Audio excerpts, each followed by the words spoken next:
यहाँ हर बात आज 6 महीने से किसानों की बात हो रही है और किसानों के हित की बात हो रही है।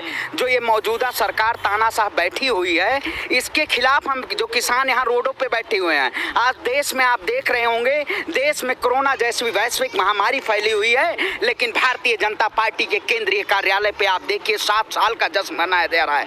देश में इतनी महंगाई है, आज चाहे डीजल शतक की बात कर लीजिए, पेट्रोल की बात कर लीजिए, या इसके बाद आप कोई घी की बात करिए, किसी भी आज में सरसों का तेल। भाई आज पहले शतक हमारे नरेंद्र मोदी जी तो महंगाई के सबसे बड़े क्रिकेटर और खिलाड़ी बन गए हैं, क्योंकि पहला शतक उन्होंने पेट्रोल के नाम पे मारा और आज दोहरा शतक वो सरसों तेल के नाम पे मार रहे हैं। और सरसों तेल की ये जो महंगाई है, ये सारे वही बड़े उद्योगपति जैसे लाला रामदेव हुए, व्यापारी रामदेव हुए, ये सर अपनी कंपनियों को फायदा पहुंचाने के लिए, और देश की जनता बदहाल है। देश में किसान हो या छात्र हो, 7 साल बेमिसाल कैसी बात करते हैं। ये सिर्फ और सिर्फ 7 साल बदहाल की बात करते हैं। इस सरकार से जनता त्रस्त है और त्राहिमाम कर रही है, लेकिन सरकार अपने आप को जश्न मना रही है।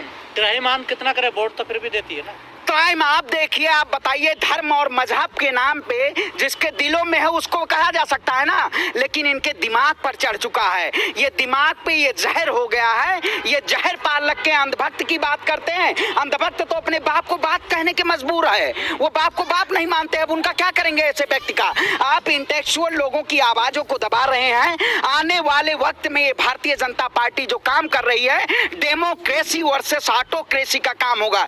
यही आप समझिए। जब न्यूयॉर्क टाइम्स जब न्यूज देता है कि हिंदुस्तान में 42 लाख लोगों की से मौत हुई है, तब इनको मानना नहीं होता है। लेकिन जब यही एक सर्वे में कल दिखाया जाता है कि सबसे ताकतवर प्रधानमंत्री हैं, तब इनको वहां पे मान लिया जाता है कि अच्छी खबर है। अरे ये तो सिर्फ और सिर्फ सत्ता के वो हैं, और इनको सत्ता का मोह, जो सत्ता के लिए बैठे हुए हैं, उनको देश हित में नहीं ये बात कर रहे हैं। ये सिर्फ और सिर्फ लोगों के खिलाफ जुल्म की बात कर रहे हैं, और जो जुल्म ढाया जा रहा है।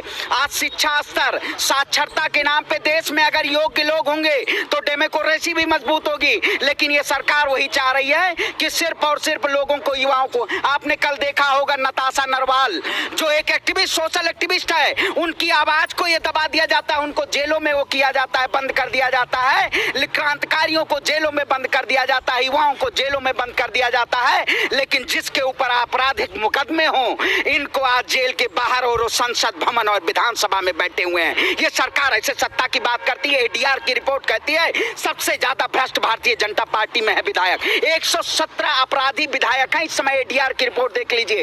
ये सिर्फ और सिर्फ जुल्म की सरकार है। लेकिन पांडे जी, सुधार कैसा होगा इन चीजों में? सुधार होगा, सुधार यही होगा जब जेपी आंदोलन, जब बहुत उस समय इंदिरा गांधी की सरकार थी, उस वक्त भी जनता का जनादेश, एक संपूर्ण क्रांति। और जो कहते हैं काला दिवस मनाया, किसान क्यों नहीं मनाएगा? हम 6 महीने से बैठे, हम तो पहले दिन से ही हमारा संयुक्त किसान मोर्चा कोई ना कोई कार्यक्रम हो रहता है हमारा।